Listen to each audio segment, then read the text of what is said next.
Hello, everyone. Welcome to College Confidence Academy. Sonia Montiel here, and I am thrilled, excited. What are all the good words to have a special guest, Midori Verity here, who is going to be a huge help to our teens and our young adults. And Midori, you are a human behavior specialist, Mhm. best-selling author, a success coach, and 25 years plus of being an entrepreneur. So experience is all that you come with.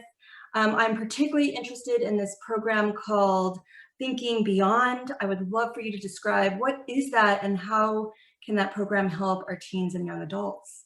Yeah, it's a program that I came up with based on my first son when he was going away to college, and it ended up being really impactful for him. So now I help other kids, other students with it too. But what it is, it's based on something called the DISC assessment, which is a behavioral personality assessment.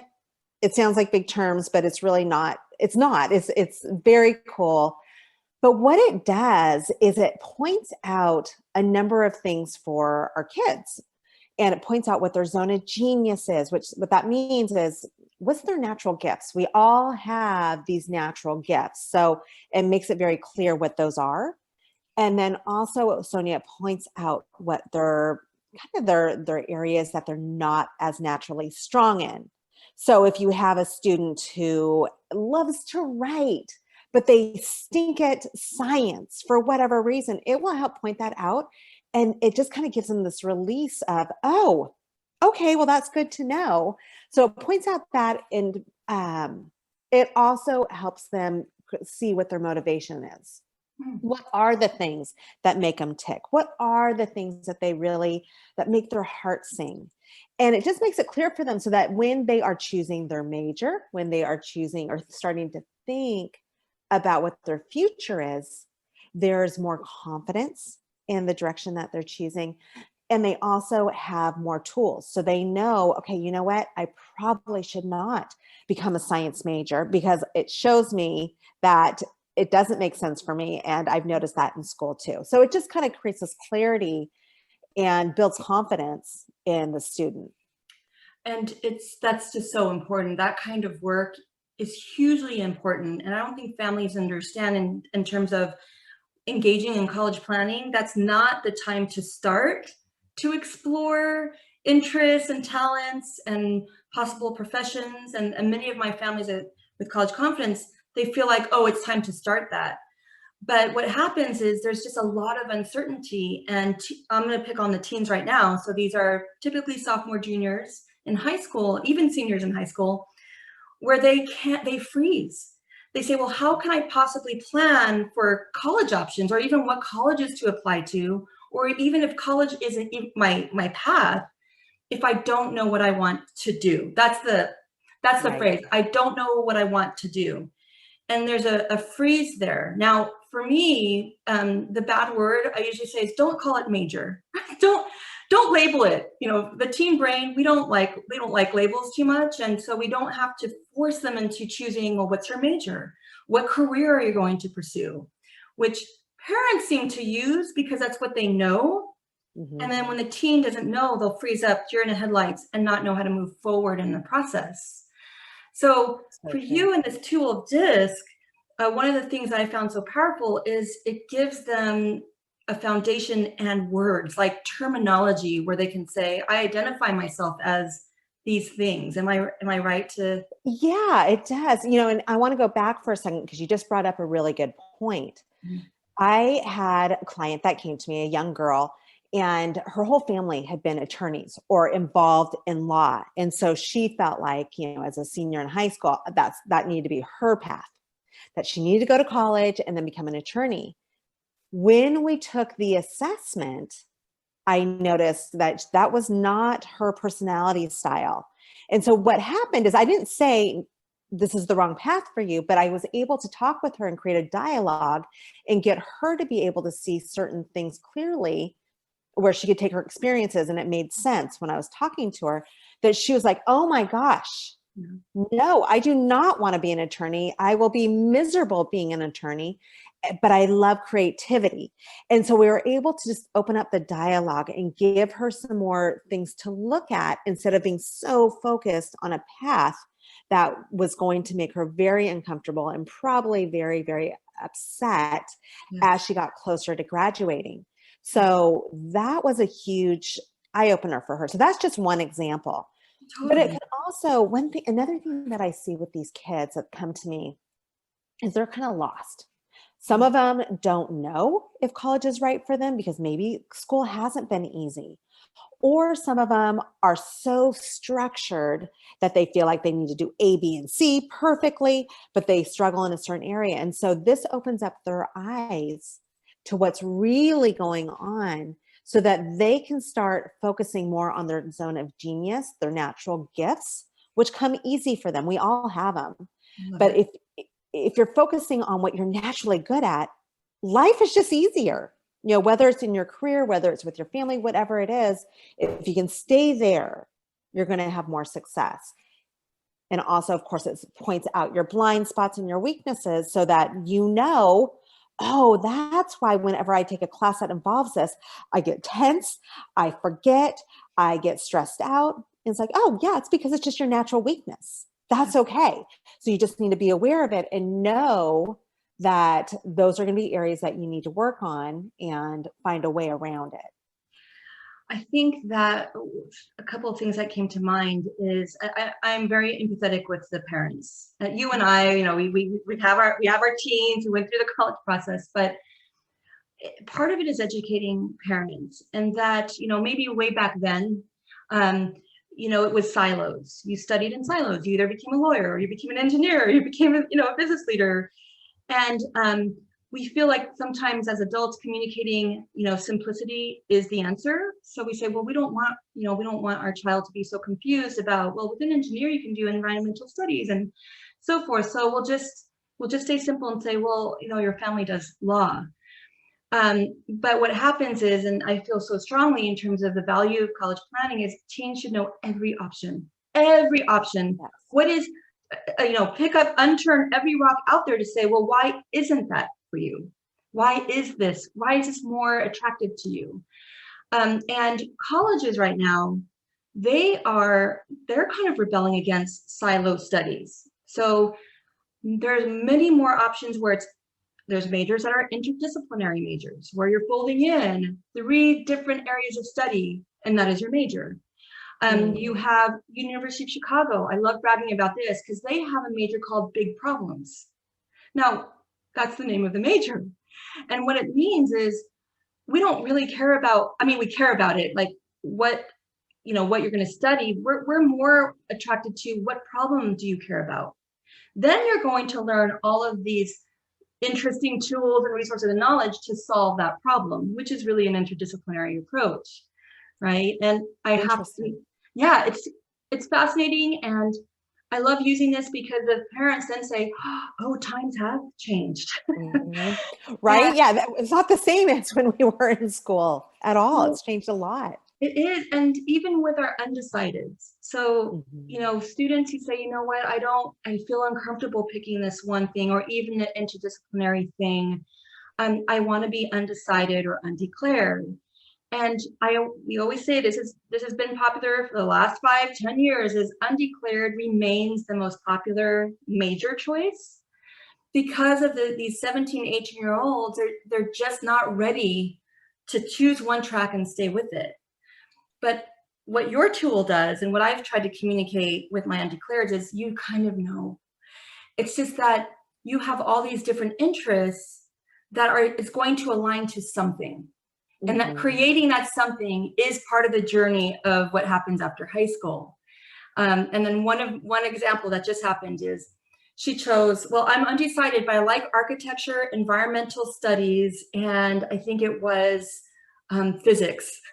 I just don't know. And the parent was, you know, she was freaked out. She's like, oh my God, my daughter is so confused. Yeah. But in actuality, she wasn't confused at all, because if you were to dissect a little bit more on why she's interested in these particular areas, she wants to be, you know, I don't know if you know, but lead architect. So there's a Oh, lead, yes. Yeah, there's a Yeah, competition, LEED. Yeah.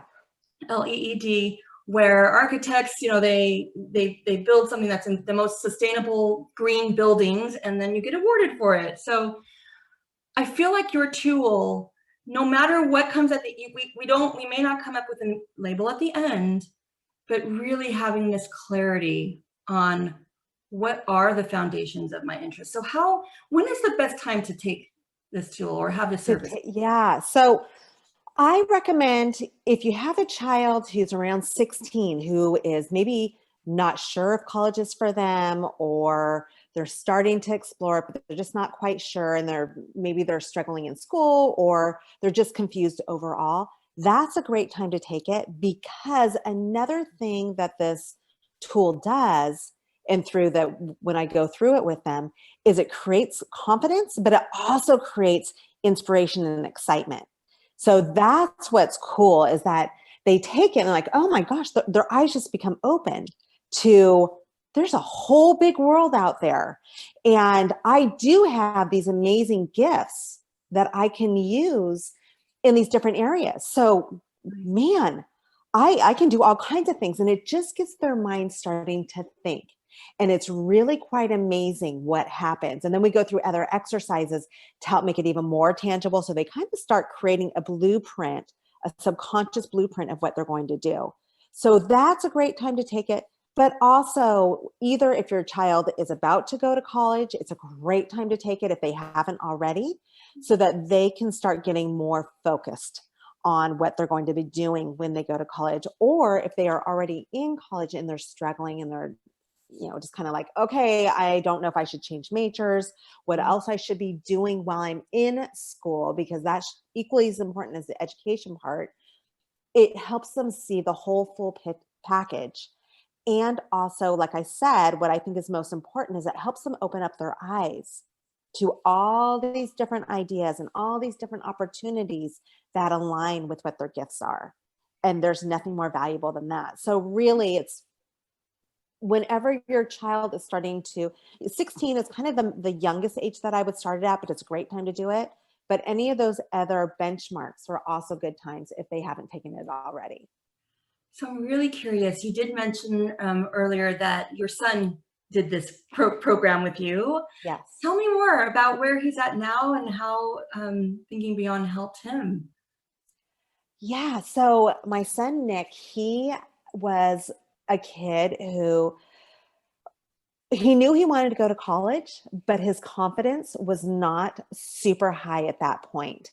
And he was very, very creative. He'd come up with all these cool ideas, but then he'd had some friends that would debunk them, make fun of him. And so I noticed this. I watched him, and I've been working with brain science and neuroplasticity for a long time. But I started to see his confidence go down. I'm like, okay, we need to do something. So I introduced this to him, and I showed him why he was so creative and how it was just a natural gift, and that he needed to expand on that, because that's just where he naturally shined. And that was something that he had that others don't.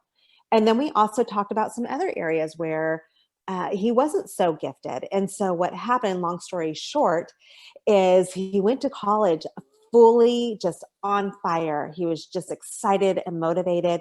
He brought TEDx for the first time to his college. He ended up at Cal Poly Pomona, and he brought TEDx there, and they did an amazing job. He also created these tech events where you stay up like for 48 hours. I don't remember what it was called, but it's a big thing in Silicon Valley, but he brought it down there too. And it ended up being this really incredible program. Since then, he graduated 2 years ago, I believe, no, maybe 2.5 years ago. He has since moved on, and he and another friend started a marketing firm, and it has grown exponentially. They are looking to acquire another business to add on to the one that they have right now. But yeah, it started with the inspiration of letting him know it was okay to think the way that he did, and to have the skills, to see the skills that he had as a gift, instead of seeing it as something to be embarrassed of, to be shy of, or to hide. And it just opened up these doors. And that's why that was my big fat inspiration, to see this kid who had lower confidence, great kid, but I could see it. And then see him now where he is just on fire, and he's taking over, not taking over the world, but he's doing really, really We're gonna say well. taking over the world. Yeah, that's accurate. In a good way. But that's a gift that I want to give to these other parents, because it is scary to be a parent in, in this world where it's like, it's not the way it used to be. Kids need to have confidence. They need to have some planning in there, and to be able to expedite the skills that they already have. And for these students to all of a sudden just to open their eyes to the fact that, oh my gosh, I can be something amazing. And to help them see it, to actually, we do an exercise where I help them to really see what's possible, and to see them in that possibility is profound.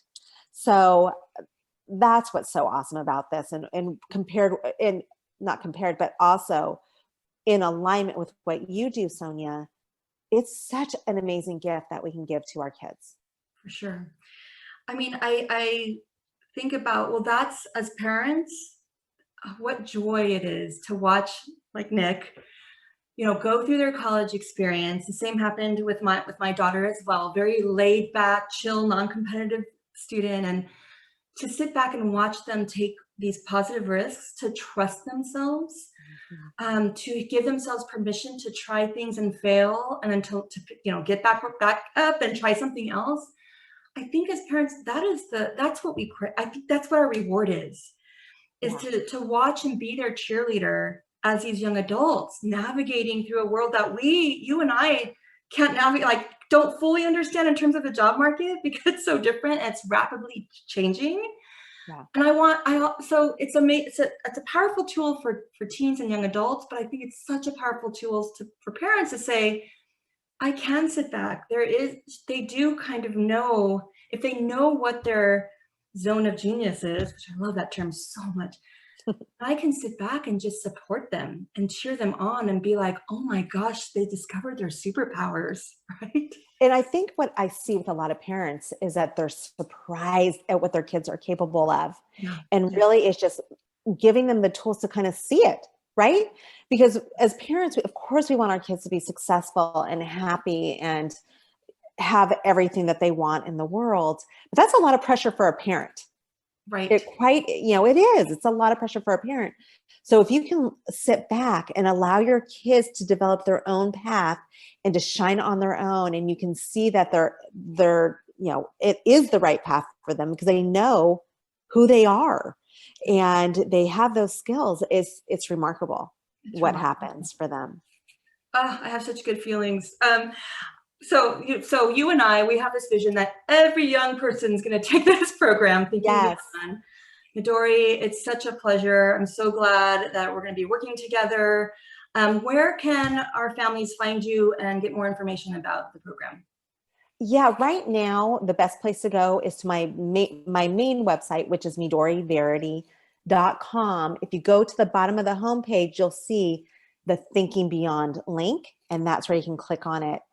And then you can either, if you're ready to go, you just go ahead and purchase it. Or if you want to have a longer conversation, you can make an appointment with our team and we can go into it further, answer your questions, and just make sure it's the right fit for your student.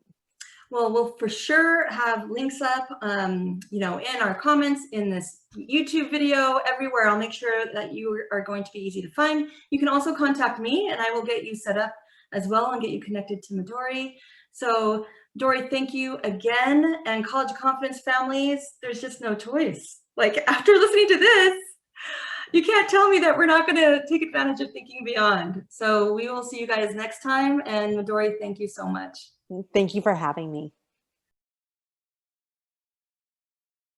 And it's parents that need this tool just as much as the teens.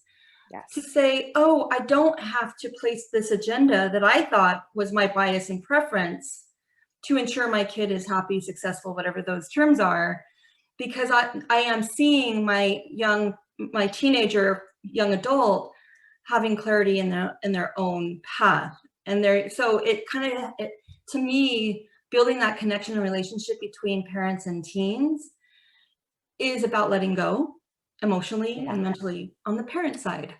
And It's really that's on the parent. super tough. It's really, really tough. Yeah. Yeah, Um, and I agree. And what happens, what's great, I mean, you have kids, I have kids.